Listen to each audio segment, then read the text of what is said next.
이 말씀은 십계명 말씀입니다. 제5계명. 이 제5계명에는 하나님이 약속하신 복이 들어 있습니다.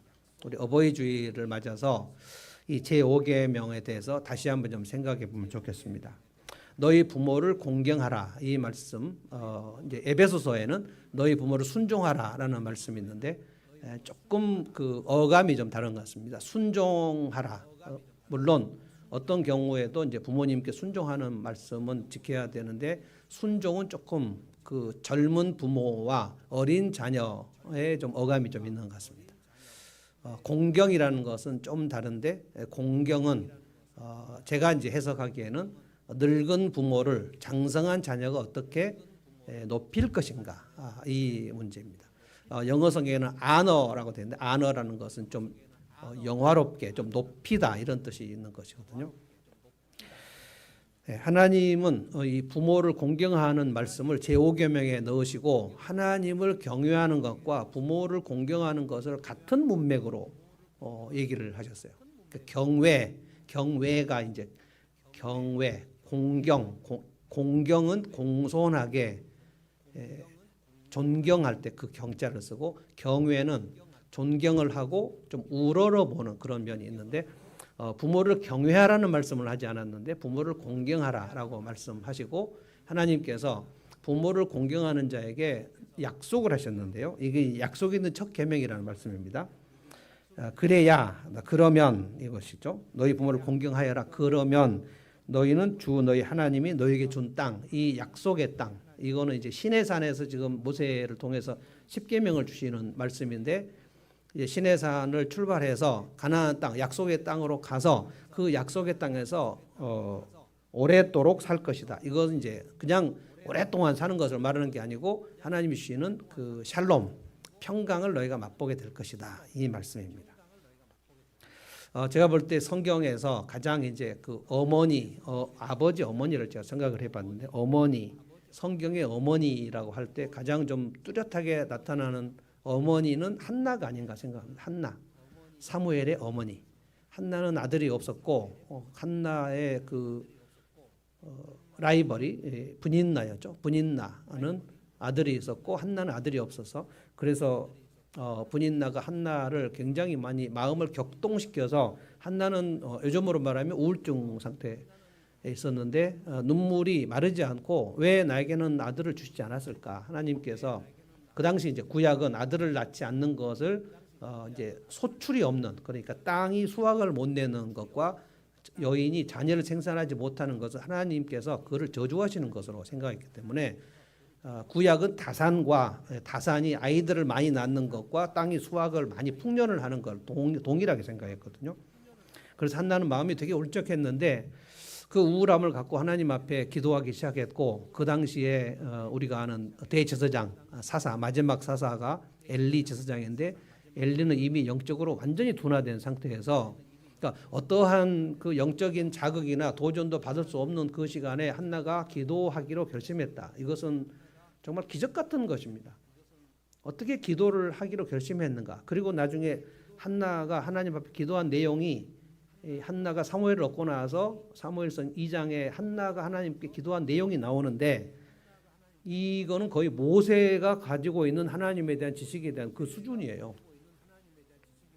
제가 기도할 때 제일 많이 그 인용하는 내용이 이제 한나 사무엘상 2장. 하나님께서는 전지전능하셔서 어떻게 합니까? 죽이기도 하시고 살리기도 하시고 열기도 하시고 어떻게도 하십니까? 네, 말씀해 보세요. 열기도 하시고 닫기도 하시고 높이기도 하시고 낮추기도 하시고 겸손한 자는 높이시고 교만한 자는 낮추시고 하나님이 하시는 일을 정확하게 알고 있어요. 정확하게. 내 태를 하나님이 닫으셨으나 하나님께서 열어주시면 얼마든지 내 태는 열린다. 이 믿음. 이게 사라가 가진 믿음이거든요. 사라는 완전히 경수가 끊어졌는데 하나님이 내년에 아들을 낳는다 해서 처음에 믿음이 없었는데 그 믿음을 어떤 시간에 믿음이 없어서 그 얘기 듣고 사라가 피식 웃었지 않습니까? 내가 경수가 끊어졌는데 어떻게 아들을 낳냐. 그런데 어떤 시간에 아브라함과 사라에게 믿음이 생겼어요. 믿음이 없는 시간이 있었고 믿음이 있는 시간이 있었어요. 우리에게도 그렇지 않습니까? 믿음이 없는 시간이 있었는데 어느 날 하나님의 말씀이 내 속에 딱 들어오면 그때 믿음이 확 생기지 않습니까? 경험해 보셨나요? 경험해 보시지 않은 분들은 저 소리가 무슨 소리인가? 하나님의 말씀은 생명이거든요. 생명이고 그 말씀이 들어올 때는 성령과 함께 역사하시기 때문에 성령께서 그 말씀을 딱 깨닫게 하시면 내가 절망적인 시간에 있다 할지라도 아 괜찮구나 이 말씀이 확 들어옵니다. 그래서 말씀이 들어올 때 새 힘을 얻는 거예요. 다른 방법이 없습니다. 한나는 그 믿음이 있었고 사라도 그 믿음이 있었고 마리아도 이 믿음이 있었고 대단히 그 성경의 훌륭한 어머니들은 믿음이 있었어요. 굉장합니다. 그래서 사무엘을 한나가 언제까지 살았는지는 성경에 나오지 않지만 사무엘이 장성해서 그 나라를 사사시대를 완전히 영적 암호를 깨트리고 새벽을 가져오는 그 민족의 지도자가 될 때 한나의 마음이 얼마나 뿌듯했을까? 얼마나 좋았을까? 이야, 하나님이 내 기도를 들으셨다. 이게 사무엘이죠. 사무엘. 하나님이 내 기도를 들으셨다. 사무는 쉐마 이게 들으라. 슈무 이거는 듣다. 슈무엘 하나님이 듣다. 하나님이 내 기도를 들으셨다. 신앙생활하는 맛은 여기에 있습니다. 하나님 내 기도를 들으셨다. 이 믿음이 누적돼야 믿음이 깊어지는 거거든요. 내가 믿음으로 기도해서 응답된 경험이 없으면 그 믿음이 자라나지 않아요. 그럼 어린아이 같은 믿음이 있으면 세상 살기가 엄청 힘듭니다. 세상은 원래 힘들어요? 나만 힘들어요? 세상은 원래 힘들어요. 10대가 힘들어요? 60대가 힘들어요? 다 힘들어요. 힘들지 않은 날이 없어요. 그래서 누군가를 위로할 때는 힘들겠다 이거밖에 없습니다. 힘들지 않은 사람 없어요. 힘들지 않은 직장이 없어요. 아기를 못 낳으면 힘들어요? 낳으면 힘들어요? 다 힘들어요. 결혼을 못하면 힘들어요? 결혼을 하면 힘들어요? 결혼을 안 했을 때는 결혼한 사람이 엄청 부럽지만 결혼하면 그때부터 엄청 힘들어요. 그래서 힘들지 않은 날이 없어요. 그래서 믿음으로 살지 않은 날은 진짜 힘들어요. 한나는 굉장히 힘들었어요. 여러분 시편 42편 보면 영적 우울증의 대명사가 나오지 않습니까? 아침부터 저녁까지 내 눈물이 내 주야로 내 음식이 되었다. 사람들에게 너희 하나님이 어디 있느냐라는 말을 할 때 나의 하나님 여기 있어라고 말할 증거가 하나도 없다. 그런데 믿음이 딱 생기니까 그 마음속에 그래 하나님이 열어주시겠지. 그 믿음이 있을 때 사무엘이 뱃속에 잉태가 된 거예요. 이것이 이제 믿음입니다. 저는 한나가 정말 그 노년에 정말 뿌듯한 상태에서 너무 그걸 이제 하나님께서 그 뿔을 높이셨다. 영광으로 하나님께서 그의 인생을 높이셨다. 한나는 인생을 엄청 하나님이 높여주셨습니다. 한나가 그렇게 좀 그 위대한 어머니 그리고 이제 모세의 어머니 요게벳 우리가 요게벳의 노래라는 노래를 들을 때마다 그 요게벳의 노래는 꼭 그 사람이 불러야 돼요. 조찬미 자매가 부르는 요게벳의 노래를 들으십시오. 너무 좋습니다. 너의 참 부모이신 하나님께 너를 맡긴다 하고 나일강 그 강물에다가 그 강보에 싸가지고 갈대상자에 넣어가지고 떠내려 보낼 때 내 손은 떠나는 거 아닙니까? 조금 지나면 죽을 수도 있고 살 수도 있고 이 한나의 믿음하고 똑같아요. 요게벳. 근데 하나님께서 건져 주셔서 이게 모세입니다. 건져 주셨다. 그런데 바로의 딸이 그걸 건져 가지고 하나님의 신비한 그 섭리의 역사가 아니면 모세는 살 수가 없어요. 요게벳이 또 장성한 모세를 보면서 그 40살 때까지는 왕자로 살았지 않습니까? 요게벳은 히브리 노예니까 노예인데 저 그 이스라엘 백성 노예들을 호령하는 왕자 모세 40이 된 모세를 볼 때 그 요게벳의 마음은 어땠을까? 이야 내 아들일 때 이게 자식이 장성했을 때 그 좀 하나님의 일을 왕성하게 하는 자녀들을 볼 때 그 늙은 부모의 마음은 굉장히 뿌듯한 것이거든요. 그래서 자식 농사라고 하죠. 저는 한나, 요게벳 그리고 마리아. 마리아가 아주 10대 때 가브리엘의 그 수태 고지를 받았을 때 얼마나 벌벌 떨었는지 몰라요. 네가 아들을 낳게 된다. 오, 천사야, 나는 수천 년대 남자를 가까이 하지 않았는데 아들을 낳는다. 무슨 얘기입니까? 너희가 아들을 낳은 그 성령이 너를 낳게 할 거고 하나님의 아들이다. 화들짝 놀래가지고 막 무서워하니까 무서워하지 마라. 성령이 너를 덮으실 것이다. 마리아가 또 그 믿음이 딱 생겨가지고 아멘 그렇게 될 줄로 믿습니다.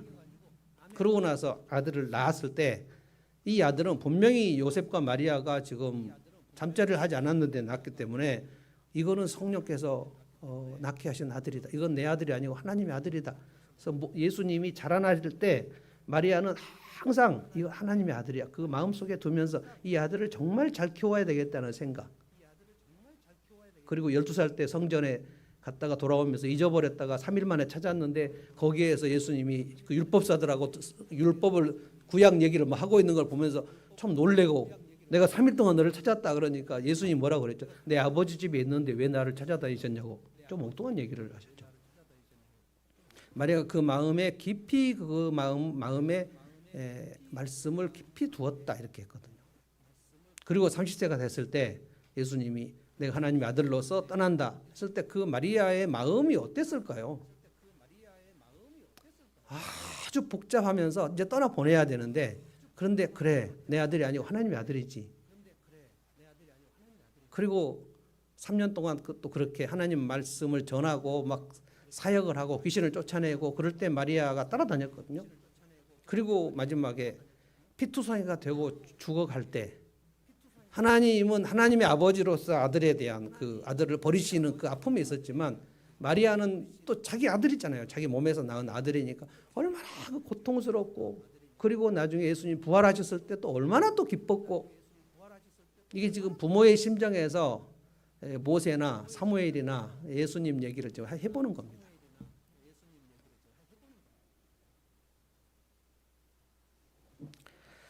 저는 이제 양쪽 부모님 다 돌아가셨고 어버이날이 되면 뭐 이렇게 갈 데가 없습니다. 고아가 돼가지고 그래서 좀 허전한 상태인데 이제 생각을 해보는 거예요. 우리 부모님이 저를 낳으셨을 때는 둘 다 아주 독실한 신자였는데 결혼 전에는 두 분 다 불신자 상태. 아버지는 폐결핵 환자였고 어머니는 심장 판막증 환자였는데 둘이 불같은 연애를 그 당시에 하셨고 둘이 환자인데 환자끼리 결혼을 한 거예요. 그래서 형님 낳고 돌아가실 뻔했는데 신유 기도로 나으셔가지고 그래서 이제 우리 누님 낳고 저를 낳고 그러고 이제 저 어렸을 적에 이제 하늘나라 가셨고 아버지도 원래는 불신자였는데 아버지 일기장에 보면 나는 불신자다, 나는 무신론자다 이렇게 써놨어요. 그 일기를 지금도 갖고 있거든요. 그런데 이제 어머니, 그러니까 할머니가 선교사님께 이제 전도를 받고 예수를 믿었는데 우리 할머니의 그 소원이 아들 손잡고 교회 가는 그 소원이에요. 그래서 계속 그 얘기를 했는데 아버지가 이제 압박을 받으니까 일기에 나는 무신론자인데 어머니가 자꾸 교회를 가라고 하신다. 나는 하나님이 없다고 생각하는데 내가 교회 가서 뭐 하는가 이런 얘기를 막 써놓으셨어요. 그런데 이제 제주도 다녀오다가 그 완도 근처에서 물에 빠져가고 죽을 뻔했어요. 그런데 놀랍게도 그 밤바다, 겨울 밤바다에 빠졌는데 그 바다가 따뜻해지는 경험을 했어요. 그리고 이제 불을 찾아서 널빤지로 이렇게 막 그 난파 수준에서 갔는데 겨우 그래서 육지로 가서 목포로 돌아온 다음에 바로 할머니 손잡고 교회를 가기 시작해가지고 예수님을 믿었습니다. 만약에 제주도 갔다가 오는 사이에 그 난파가 되지 않았다면 어떻게 됐을까 생각을 해보면 제가 태어났을 때는 완전히 이제 우리 집은 부모님 다 새벽기도 다니고 태어나니까 너는 목사다 이렇게 막 계속 얘기하시고 제가 하늘문교회 2005년에 개척을 했을 때 아버지가 이제 오셨고 이제 어머니는 이미 돌아가셨고요. 아버지가 오셔서 참 기뻐하셨고 그리고 2006년 개척하고 1년 후에 돌아가셨죠. 근데 목포에 제가 이제 아버지 장례식을 하기 위해서 장례를 다 치르고 급히 이제 내려가 가지고 한 일주일 만에 돌아가셨거든요. 일주일 그래서 이제 돌아가 장례식을 치르고 그리고 이제 아버지 집에 가서 이제 유품을 정리하려고 서재에 들어갔는데 평생 아버지가 이제 새벽기도 하시고 성경책 아주 진짜 낡은 성경책 근데 딱 거기 보면 갈라디아 6장 거기까지 읽다가 이제 병원에 가신 거예요. 그거를 보면서 아 갈라디아 6장까지 읽으셨구나 그런 생각이 이제 간절하죠.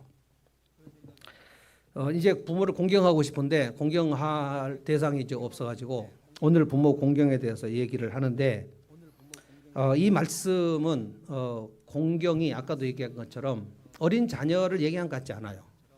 좀 장성한 자녀가 나이 들고 늙어서 병들어서 약해진 부모를 어떻게 할 것인가. 저는 이 문맥이 맞다고 저는 생각을 합니다.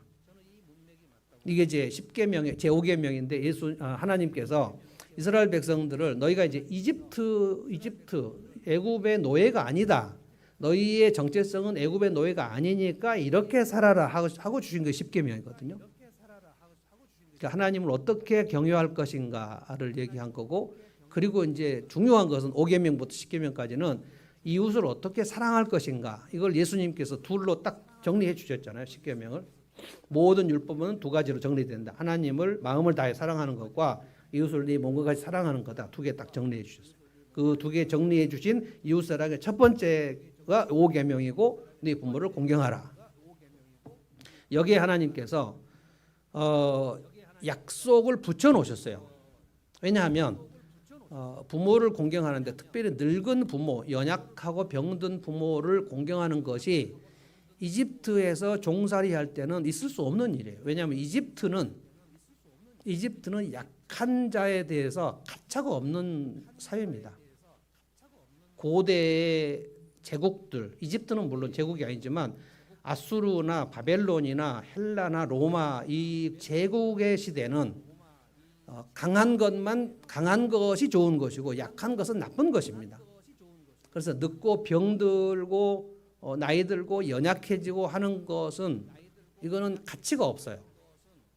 그래서 우리가 성경에서 예수님이 말씀하신 사랑과 긍휼과 자비와 친절과 이런 것은 헬라 시대나 로마 시대의 그런 그 상위 가치가 아닙니다.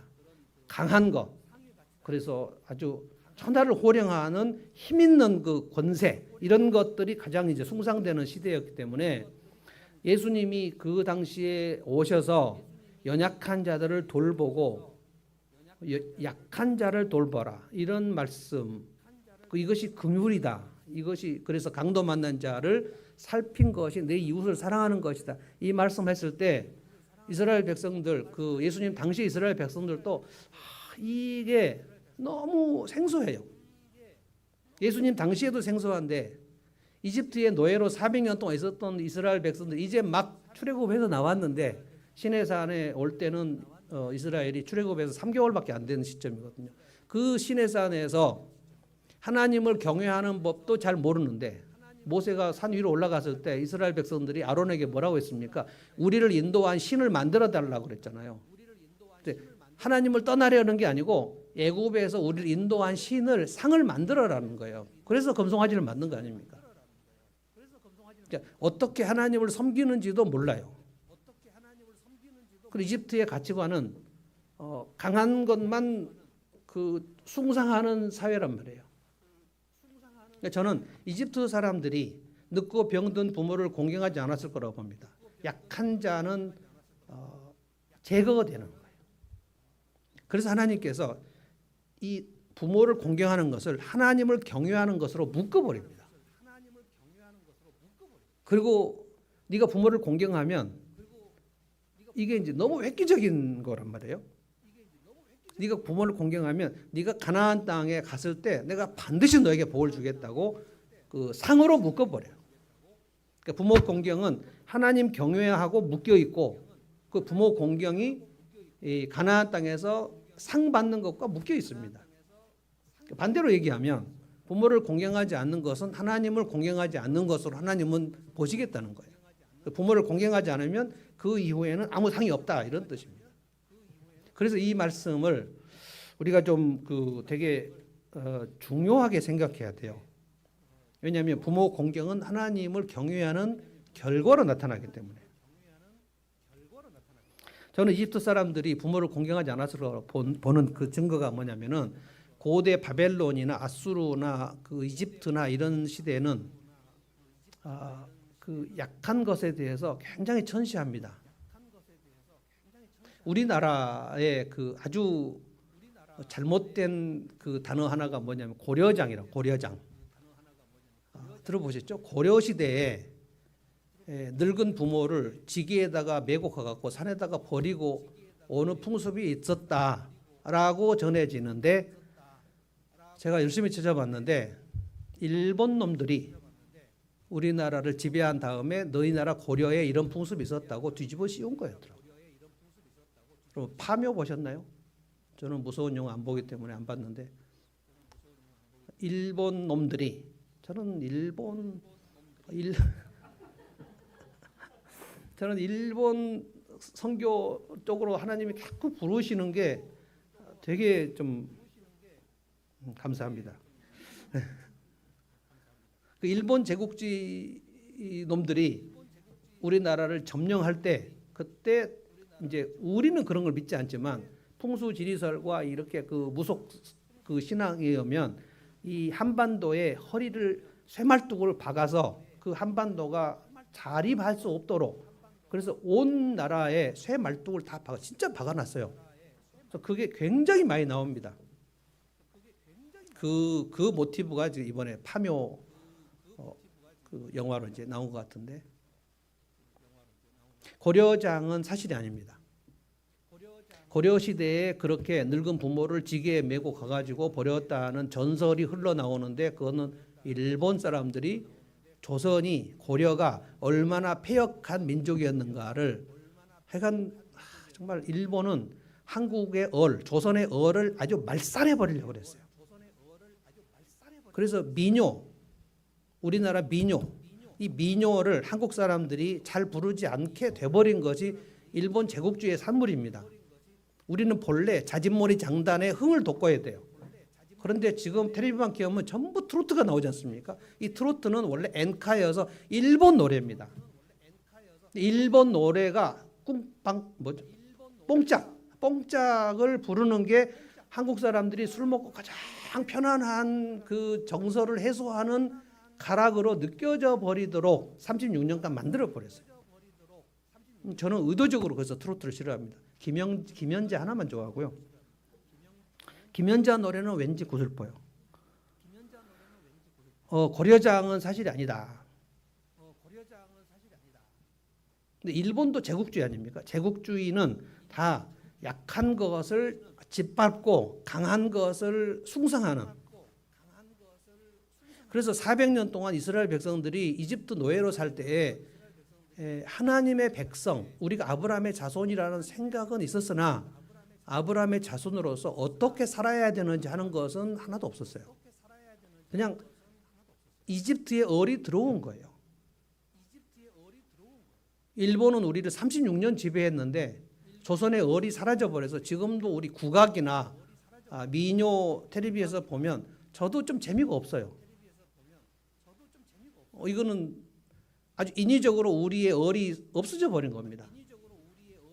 그런데 400년 동안, 430년이거든요. 430년 동안 이집트의 문화 속에 완전히 쩌든 이스라엘 백성들이, 그것도 노예로 있었잖아. 노예로. 자기들의 상전이 다 강한 것을 숭상하는데 출애굽 막 했는데 어떻게 늙은 부모를 공경하는 이 말씀이 바로 순종을 어떻게 할 수 있습니까? 되게 생소한 겁니다. 늙은 부모를 왜 공경해? 이집트에서 그렇게 안 살았는데. 그래서 이 말씀에 하나님이 축복을 약속으로 묶어놨다는 거예요. 네가 이렇게 하면 반드시 너를 가나안 땅에서 오래 살게 하고 풍년을 주고 잘되게 하고 장수하게 하고. 그러니까 이스라엘 백성들에게 있어서 부모를 공경하는 문제는 이제 내가 출애굽해서 하나님의 백성으로 살 것인가 아니면 이집트 노예로 살 것인가를 분기점이에요. 분기점. 그걸 가르는 겁니다. 내가 구원받은 백성으로, 이거는 이제 예수 믿고 우리가 구원을 받았는데 구원을 받은 백성으로 어떻게 살 것인가 할 때 가장 첫 번째가 부모를 어떻게 내가 대할 것인가, 늙은 부모를 어떻게 대할 것인가. 부모를 공경하지 않는다는 것은 이제 뭐냐면 하나님을 경외하지 않는 걸로 제가 설명하겠습니다. 하나님을 경외하지 않는다. 네가 나를 경외하지 않는다라고 할 때 하나님은 어떤 사람을 경외하지 않는다고 할까요? 이게 부모를 공경하지 않는 것과 연관해서 제가 말씀을 드려보려고 그래요. 하나님을 경외하지 않는 사람은 일단 가장 먼저 예배를 소홀히 합니다. 예배를 드렸을 때 이게 무슨 생산성이 있는 일인가? 그 시간에 차라리 돈을 벌러 나가야지 예배를 왜 드리는가? 하나님을 만나는 그 시간에 대해서 이 시간에 가치를 부여하지 않아요. 그래서 하나님이 없다고 생각하는 사람은 예배를 안 드리지 않습니까? 그래서 전도를 해야 되는 이유는, 그리고 다른 나라 가서 선교사들이 정말 고생고생해서 다른 민족의 언어를 배워가지고 선교를 해야 되는 이유는 그들이 예배를 안 드리기 때문이에요. 예수를 믿어야 되는 이유는 예수를 믿고 예배를 드리라고 그러는 거예요. 예배는 천국 가서도 영원히 드릴 거고 천국 가기 전까지만 전도를 하는 겁니다. 왜냐하면 예배를 안 드리는 사람을 예배를 드리게 해야 되기 때문에 그런 것입니다. 예배를 소홀히 해버리면 하나님을 경외하지 않는 거예요. 예배를 드리기는 하는데 앉아 있을 때 하나님께 드리는 그 찬양과 감사와 헌금과 이 모든 행위를 할 때 온 정신을 쏟지 않으면 그만큼 하나님을 경외하지 않는 겁니다. 하나님 그렇게 보신다고 성경에 약속했어요. 나는 네가 나를 경외하지 않는 것을 예배를 소홀히 할 때는, 그래서 예배보다 더 상위의 가치가 우리 인생에 없습니다. 예배를 드리지 않고 그것보다 더 중요하게 할 수 있는 일이 없어요, 우리에게. 이것이 하나님을 경외하는 것입니다. 하나님을 높여요. 내 인생에서 하나님이 가장 중요해라고 생각하면 그 사람은 주일 아침에 예배를 하나님께 드리는 것을 포기할 수 없어요. 양보할 수 없어요.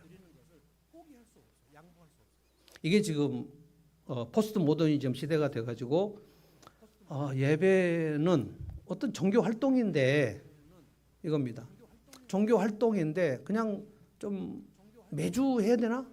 2주에 한 번씩 하면 안 되나? 종교 활동을 그래서 불신자 가족들은 신자가 매주 예배를 드리는 것에 대해서 되게 답답하게 생각해요. 도대체 뭐 때문에 주일 아침마다 가가지고 피곤한데 주일 아침에 좀 쉬지 예배를 드리러 가는가? 기도를 하고 찬양하고 그러면 밥이 나오냐 떡이 나오냐? 그러니까 지금 무슨 얘기를 하는 거냐면 하나님을 경외한다고 할 때 가장 중요한 것은 내가 마음 중심으로 하나님이 얼마나 중요한 분이고 얼마나 소중한 분인가 하나님을 높이고자 하는 그 마음이 뜨겁고 새롭게 있을 때 그게 하나님을 경외한단 말이에요. 그래서 여러분이 찬양을 할 때 되게 조심하셔야 돼요. 찬양을 건성으로 하면 하나님을 경외하지 않는 겁니다. 찬양을 할 때 그 가사의 내용과 내 입에서 나오는 가사가 분리되지 않도록 조심하셔야 돼요. 흥얼거리면 안 돼요. 노래가 아닙니다. 찬양이에요, 찬양. 찬양은 감사를 표하는 거거든요. 여러분이 저에게 어떤 고마운 일을 감사하려고 할 때 저 눈을 보고 목사님 감사합니다 해야 되는데 그냥 지나가면서 선물 하나 던지면서 목사님 고마워요. 지나가면 제가 선물을 주는데 왜 저렇게 주지? 제가 아주 그 냉대를 받는 느낌이 들지 않겠습니까? 이것이 하나님을 경외한다고 할 때 우리 모두가 가져야 될 태도예요. 그래서 이제 하나님께서 부모를 공경하라고 할 때는 부모를 어떻게 해서든지 내가 무시하지 않아야 되겠다. 어떻게 함부로 하지 않아야 되겠다. 소홀히 이분을 싸구려 취급을 하지 않아야 되겠다. 이것이 굉장히 중요합니다. 그래서 제가 공경이라는 단어가 어린 자녀가 이 젊고 힘 있는 부모를 순종하는 것과는 좀 차원이 다르다고 얘기하는 거예요. 왜냐하면 이제 사춘기가 되면 어린 아이들은 부모를 순종하지 않을 수 있는 그런 그 힘이 없잖아요. 그래서 부모가 얘기할 때 떼를 쓰기도 하고 앙탈을 부리기도 하지만 부모가 얘기하고 부모가 판단하는 것을 자기가 분별할 수 있는 가치관이 없습니다. 그래서 부모의 가치관이 다 맞는 것으로 생각을 하는데 문제는 이제 심리학적으로 사춘기가 되면 이 아이가 부모로부터 독립을 해야 되는 그 치열한 몸부림이 시작이 됩니다. 그게 자아가 형성돼야 되기 때문에 그래야 이제 장가도 가고 시집도 갈 거 아니에요. 그래서 사춘기가 됐을 때 영어로 teen입니다. teen, 13, 13부터 14, 15, 16, 17, 18, 19 이 teen입니다. 이게 13세부터 19세가 teenage예요. 이게 이제 사춘기입니다. 그리고 20살이 되면 20, teenager가 이제 없어지는 거죠. 그래서 13살부터 19살 때까지는 격렬한 몸부림이 있는 겁니다. 이때 이제 문제가 뭐냐면 부모가 얘기하는 것이 내 마음에 들지 않거나 또는 이해가 안 되거나 설득이 안 되는 그 지점이 생기는 거예요. 어린아이 때는 그게 생기지 않는데 사춘기가 되면 그게 생기는 거예요. 어릴 때는 판단 능력이 없지만 이제 13이 되면 13살이면 중학교 1학년이죠. 요즘에는 이제 초등학교 5학년, 지금 보니까 은유는 사춘기가 시작이 된 것 같아요. 매일 성경 묵상 모임에 나오더니 지금 한 2주 전부터 친구가 좋다면서 내가 왜 이렇게 묵상 모임에 자주 엄마를 따라갔는가에 대해서 근본적 회의를 하기 시작했어요. 믿음이 떨어지는 것인가? 저는 매우 정상적인 활동이라고 생각합니다. 너무 그 묵상 모임에 와서 은유가 또 와서 막 그 마지막 할 때 기도도 하거든요. 저는 은유가 꼭 기도하는 것을 그렇게 막 내가 푸시하지 않는데 꼭 기도를 해요. 그리고 놀라운 거는 그 본문 내용에 정확한 기도를 해요. 적용을 하면서. 근데 이제 그 마음이 식어진 것 같아요. 좀 점점. 이게 이제 사춘기가 시작되는 거거든요. 요즘에는 4학년 말 5학년쯤 되면 사춘기가 시작되는 것 같습니다. 5학년, 6학년, 중학교 1학년, 13, 14, 15 이게 이제 격렬한 때입니다. 이거는 이제 소위 중2병이라고 얘기하는 건데 부모가 얘기하는 것이 앞뒤가 안 맞는 것이 있다는 것을 깨닫는 시기예요. 여러분 우리끼리 얘기지만 전부 앞뒤가 맞는 얘기만 자녀들에게 합니까? 혜진이가 몇 년 전에 그런 얘기를 했어.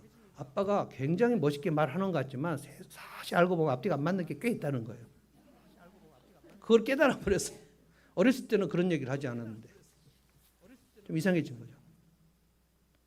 부모가 되게 이상한 일을 많이 하는 허약한 허물이 많은 존재라는 사실을 아이들이 깨닫기 시작해요. 그러면 아이들은 회의가 시작됩니다. 내가 아는 그 좀 이렇게 아주 차원이 높은 존재인 줄 알았는데 그렇지 않네. 그래서 이제 반항심이 생겨나는 거예요. 엄마의 생각이고 내 생각이고 아빠의 생각이고 내 생각이고 이 얘기를 하기 시작하는 거예요. 여러분 놀라운 것을 말씀드릴게요. 세상에서 제일 어려운 게 결혼 생활이고요. 결혼 생활. 결혼 생활은 사회적으로 정말 유능한 사람도 정말 형편없이 하기 힘든 게 결혼 생활입니다.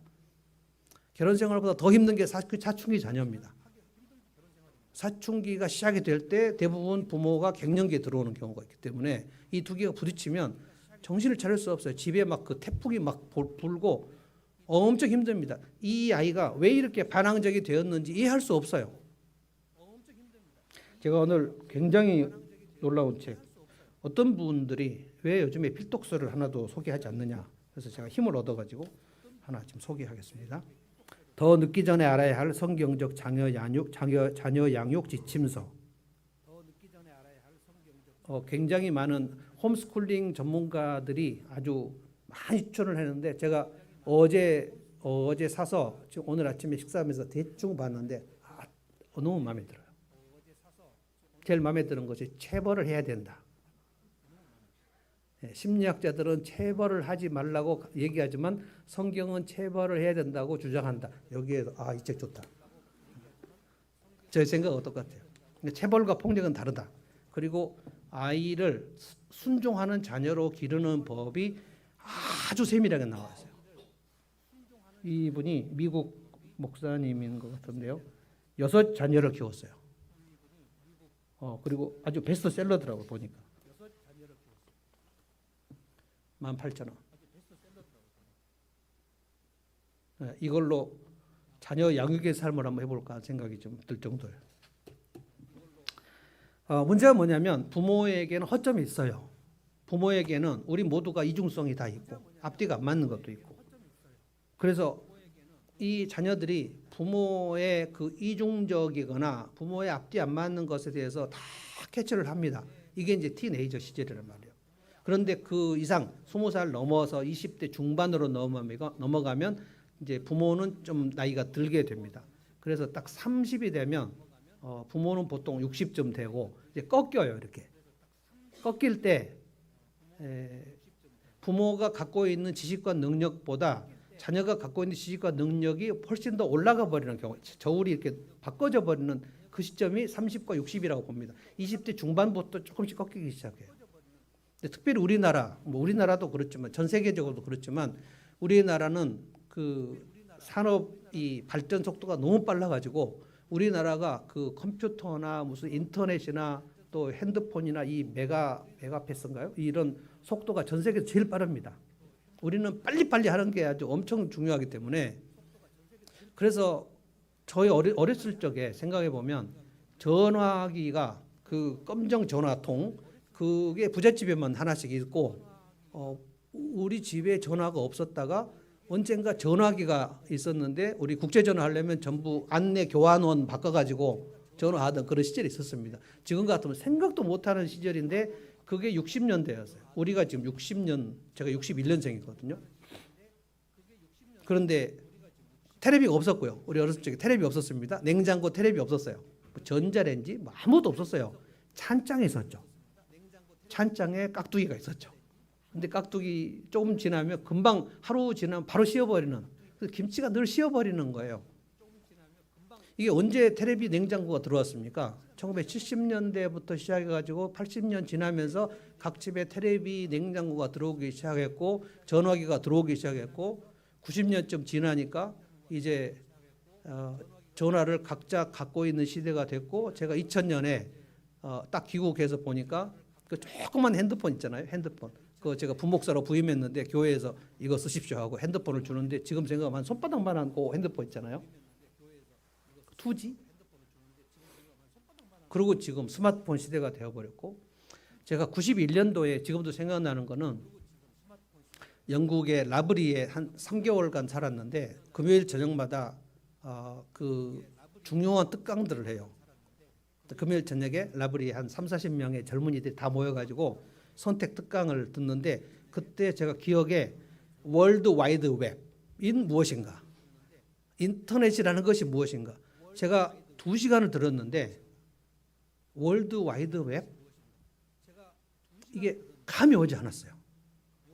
열심히 아주 그 튜터 선생님이 가르쳤는데, 그리고 그 다음에 조금 지나니까 이메일, 일렉트릭 메일, 그러니까 이제는 나중에 그 편지로 그 우체국에 가서 하지 않고 전자로 메일을 하는 시대가 옵니다. 이게 1991년 가을에 제가 들었던 첫 그 경험입니다. 이메일이라는 얘기를 처음 들었는데 어떻게 한다는 것인지 도대체 감이 오지 않았어요. 그게 지금 여러분 1990년 초입니다. 지금 30년 후에 2024년 이메일, 이거는 그러니까 얼마나 지금 속도가 빠른지, 우리 시대에는 텔레비가 없는 시대, 전화기가 없는 시대에서 인터넷, 핸드폰, 스마트폰까지 그 사이에 삐삐가 있었는데, 저는 91년에 영국 갔다가 2000년에 오니까 대한민국에 삐삐가 있다가 없어져 버렸더라고요. 저는 삐삐를 구경을 못했습니다. 삐삐가 있던 시절이 있었다. 그러니까 얼마나 속도가 빠른지. 지금 여러분 맥도날드 가면 그 주문을 받지 않잖아요. 주문 안 받습니다. 몇 년 전까지만 해도 맥도날드에 주문을 다 받았는데 이제는 주문을 받지 않아요. 다이소에 가도 물건을 넣어주지 않아요. 자기가 다 알아서 하게 돼 있어요. 영화관에 가도 그 티켓을 할 수 없어요. 전부 이것을 해야 돼요.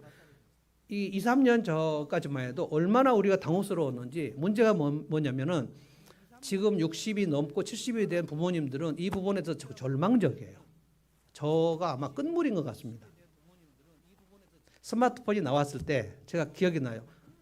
우리 교회 집사님, 지금은 떠났는데 그 집사님이 목사님이 쓰실 수 있을지 모르겠어요 라고 했는데 기분이 되게 안 스마트폰 쓰실 수 있을까요? 내 오기가 생겨서 한번 써보겠다. 전 기계치인데 정말 그 잘 모르는데. 근데 제가 해보니까 할 수 있어요. 그 다음에 이제 박병원 권사님께 스마트폰 권사님이 쓸 수 있을지 모르겠어요. 정말 이 급속도로 진행되는 이 온라인 시스템, 이게 그 나이 든 부모들은 이걸 따라잡을 수가 없어요. 이 모든 것을 어안이 벙벙한 시대를 이제 우리가 살고 있단 말이에요. 어떻게 할 것인가? 그래서 이제 부모를 공경한다는 것이 늙은 부모를 대할 때 이것을 왜 모르냐? 몇 번 말해도 모르거든요. 왜 이거를 몰라? 아, 엄마는 그것도 모르고. 이렇게 얘기할 때 이게 그 늙은 부모들은 그게 굉장히 힘듭니다. 어안이 벙벙한, 어떻게 해야 되는지는 몰라요. 그래서 하나님께서 부모를 공경하는 것을 약속 있는 계명이라고 얘기하신 게 12절 제가 다시 한번 읽겠습니다. 너희 부모를 공경하여라. 그래야 개역성경은 그리하면 이렇게 썼는데 여기 우리 세번역은 그래야, 완전히 조건적으로 너희는 주 너희 하나님이 너에게 준 땅에서 오래도록 살 것이다. 하나님께서 이 부모를 공경하는 것을 약속 있는 축복으로 묶어버렸다는 거예요.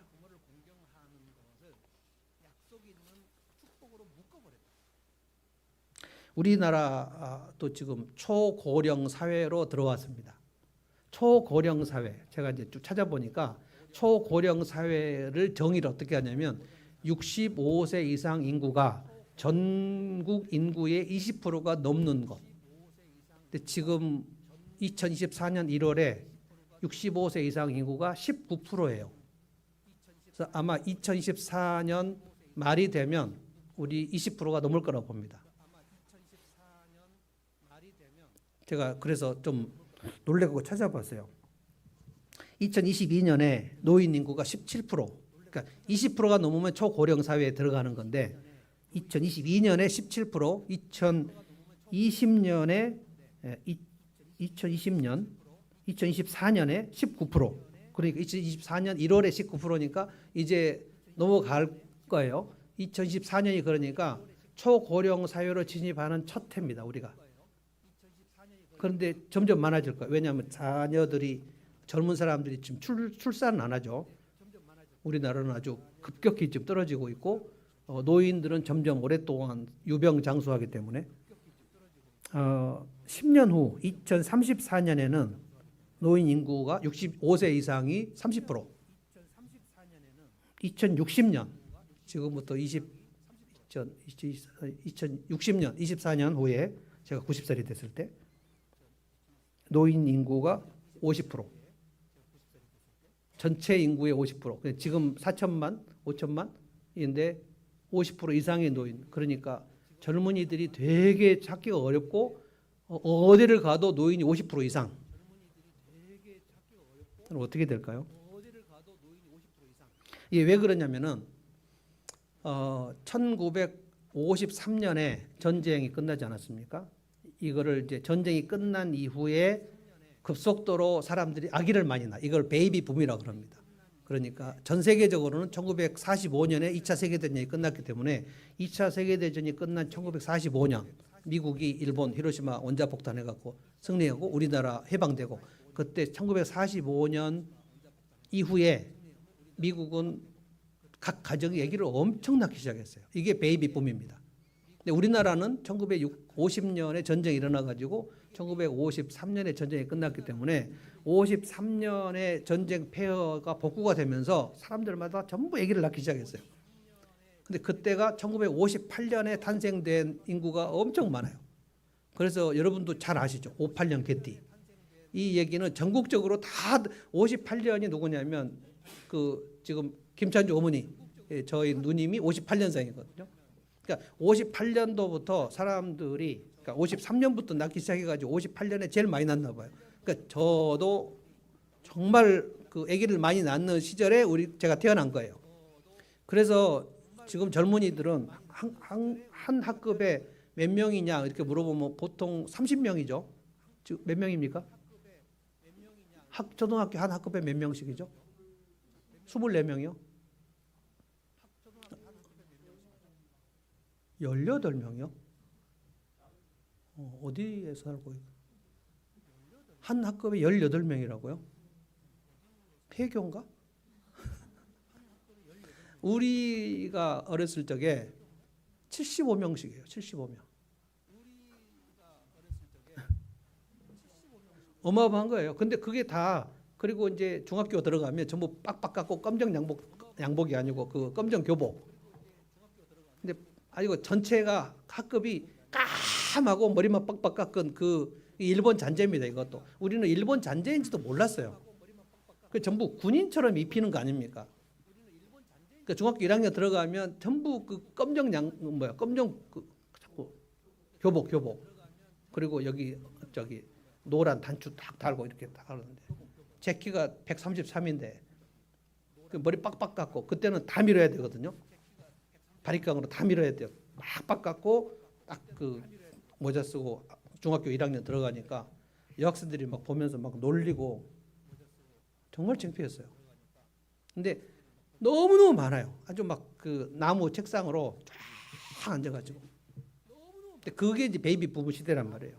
그런데 이게 급속도로 지금 내려가고 있고 이 베이비 붐의 인구가 계속해서 오랫동안 사니까 2060년 지금 2024년이잖아요. 26년 후 그러니까 제가 생각해 보니까 지금 64니까 26년 후면은 딱 90세더라고요. 90세까지 살아야 될 것인가 생각이 지금 드는데 그러면 이제 젊은이들이 노인들을 부양하기가 너무나 감당이 안 되는 시대가 돼버립니다. 그러면 노인들이 너무 많으니까 어디를 가나 노인 너무 많으니까 젊은이들이 노인들을 볼 때 왜 이렇게 많아? 빨리빨리 가야 되는데 그 맘대로 갈 수도 없기 때문에 그래서 유병 장수가 제일 무서운 거거든요.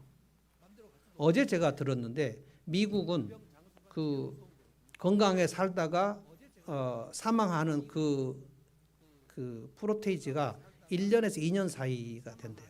그러니까 늙고 아파고 병들어서 1년 정도 있다가 죽는 거고 대한민국은 9년이래요. 9년 동안 아파서 누군가에게 의지해야 되는 시간이 있다가 그냥 9년 동안 힘들게 살다가 죽는 거라고요.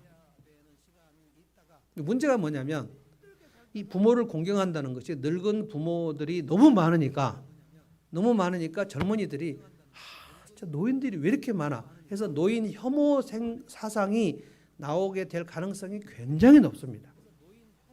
그래서 저는 대한민국의 이 마지막 시대는 노인들을 무시하거나 학대하거나 아마 노인들이 없어졌으면 좋겠다고 생각하는 젊은이들이 많은 시대를 우리가 살게 된다는 거예요.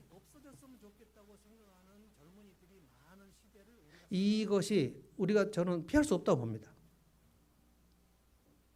그래서 이제 우리가 이제 크리스찬들끼리 하나님의 사람들이 살아가면서 제일 중요한 것이 뭐냐면 연약한 자를 늙고 병들고 연약한 자를 어떻게 돌볼 것인가 이것을 우리가 가진다고 해서 대한민국이 막 새롭게 되고 이렇게 될 것 같지는 않아요.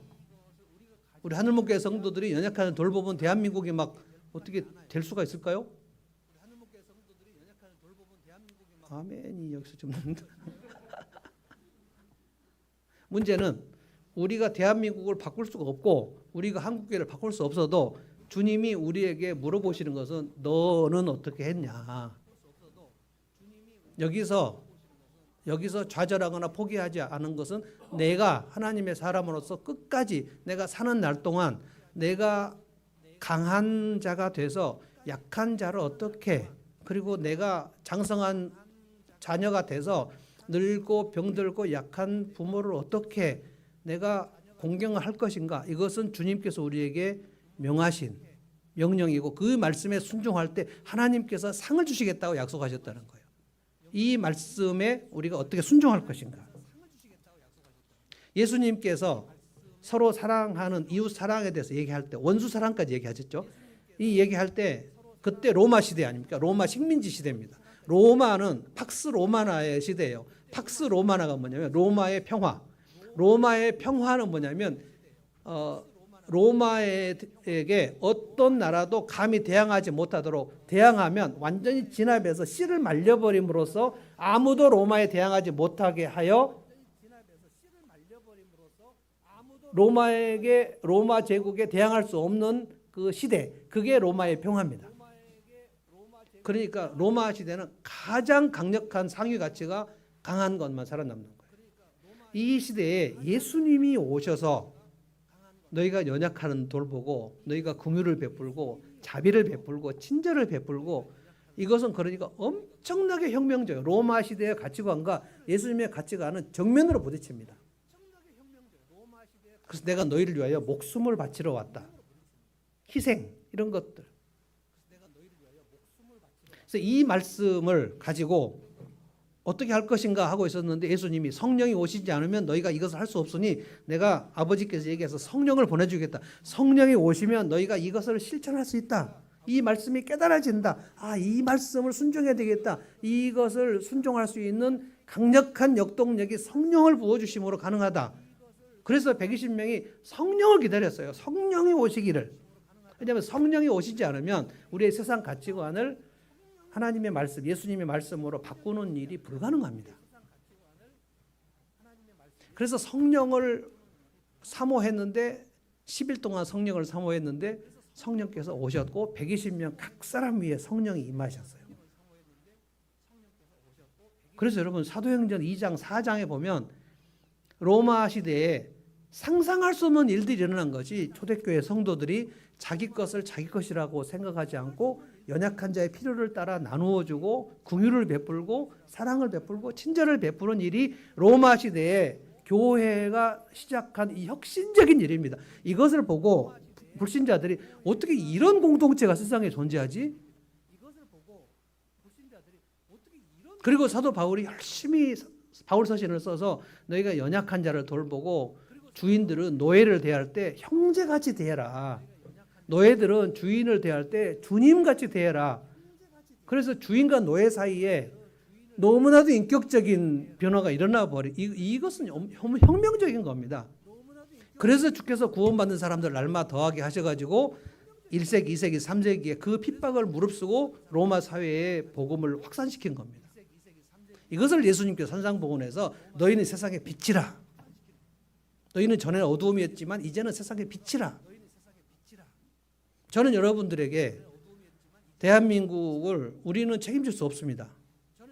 그리고 이 베이비 부문 시대에 초고령 사회 2024년에 이미 진입을 해버렸는데, 초고령 사회를 바꾸어 가지고 젊은이들이 출산을 많이 할 수 있도록 저는 백약의 무효라고 봅니다. 젊은이들이 요즘에 얘기를 텔레비에 나와서 얘기할 때 저는 정말 약간 저렇게 생각하는구나. 젊은 부부가 딱 텔레비 인터뷰를 하는데요. 아기를 하나 낳아서 키우면 2억이 들고요. 아기 둘 키우려면 4억이 드는데 우리의 수입으로는 안 되고, 그러니까 아기를 낳을 수 없어요. 아기 하나를 돈으로 전부 다 이렇게 계산을 다 하는 것을 봅니다. 야, 이제 이런 시대가 됐구나. 그래서 나하고 우리 아내하고 둘이, 여보 우리 혜진이 아기 대은이 낳을 때 얼마 들까? 그거 계산했나? 그랬더니 아니 계산 하나도 안 했는데. 아기를 낳으면 얼마, 몇 명 낳으면 얼마. 그러니까 이거를 약간 재테크의 관점에서 아기를 얘기를 하는 시대가 되어버렸단 말이에요. 아기 안 낳을 거예요, 이제 사람들이. 그리고 노인들은 점점 많아질 거예요. 그래서 여기저기서 노인을 폄하하고 학대하는 시대가 될 거예요. 그래서 어두운 시대로 들어갈 거예요. 그래서 우리는 어떻게 할 것인가? 우리는 하나님의 자녀로서 빛을 드러낼 때 어떻게 할 것인가? 그래서 우리 부모를 공경하는 그 일은 마지막 시대에 제가 볼 때 가장 어렵고 가장 새롭고 가장 빛의 삶으로 나타날 거예요. 한 가지만 더 말씀드릴게요. 첫째 이웃이, 제 요금의 첫째 이웃이 부모인데 성경에 뭐라 그러냐면 사람이 부모를 떠나 아내와 합할지니 그 비밀이 크다. 그래서 결혼을 하면 첫째 이웃이 부모가 아니고 배우자가 됩니다. 그래서 배우자하고 그러니까 남편과 아내가 서로 합해서 서로 연합을 해서 우리 부모를 어떻게 공경할 것인가 이게 가야 맞습니다. 그래서 남편들에게 제가 얘기합니다. 가장 중요한 것은 부모와 합하는 게 아니고 아내와 합하는 겁니다. 아내와 합하는 것이 먼저 해서 이 아내하고 연합을 하는 것을 성공해서 둘이 함께 부모를 공경하는 겁니다. 이 작업이 아주 치열한 작업이에요. 정말 어렵습니다. 결혼 생활. 그래서 안 배우고 내가 잘할 수 있을 것이다. 큰 코 다칩니다. 진짜 돈 주고 학원 가야 되는 게 결혼 생활인데 결혼 생활 학원이 없어요.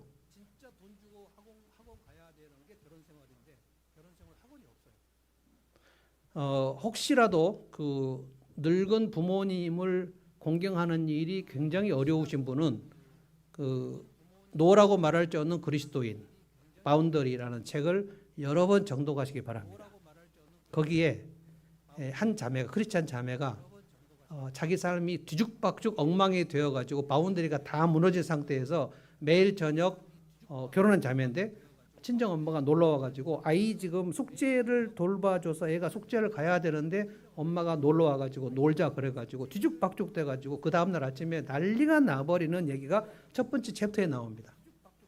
근데 이거를 잘 도움을 받아가지고 하나씩 해결해가지고 마지막 챕터는 여러분 읽어보시면 첫 챕터와 마지막 챕터가 데칼코마니처럼 되어 있어요. 완전히 바운더리가 형성이 된 상태에서 이 친정 엄마를 대하는 방법, 자녀들을 대하는 방법, 훈육하는 방법, 남편과 대화하는 방법, 교회에 헌신하는 방법이 다 바운더리가 형성돼 가지고 건강한 신앙생활을 하는 성공적인 케이스가 나와 있어요. 저는 오늘 부모 공경에 대해서 설명을 드렸는데요. 절대로 쉽지 않습니다. 첫 번째는 초고령 사회로 진입을 해서 노인들이 너무 많은 것에서 혐오가 일어나는 마지막 시대로 살고 있기 때문에 그렇습니다. 그래서 늙은이들에 대한 혐오가 앞으로 굉장히 많이 일어날 겁니다. 마치 미국에서 중국인이나 동양인들을 길거리에서 막 때리는 일들이 트럼프 시절에 있었던 것처럼 아마 대한민국에서 이 늙은이들을 거리에서 폭행하는 일들이 앞으로 2024년 이후 2060년까지 계속 일어날 거라고 저는 봅니다. 굉장히 늙은이들이 살기 힘든 시대가 지금 와버렸어요. 저는 다른 사람 모르겠어요. 이 메시지를 듣는 여러분들이 내가 우리 늙은 부모님을 어떻게 공경할 것인가, 그리고 늙은 부모님과 바운더리를 치는 것은 어떻게 할 것인가, 그리고 우리 결혼한 부부가 부모님들을 공경하는 이 원칙은 어떻게 할 것인가 치열하게 생각해야 돼요. 하나님께서 여러분에게 꼭 지혜를 주시기를 바랍니다. 찬송하겠습니다.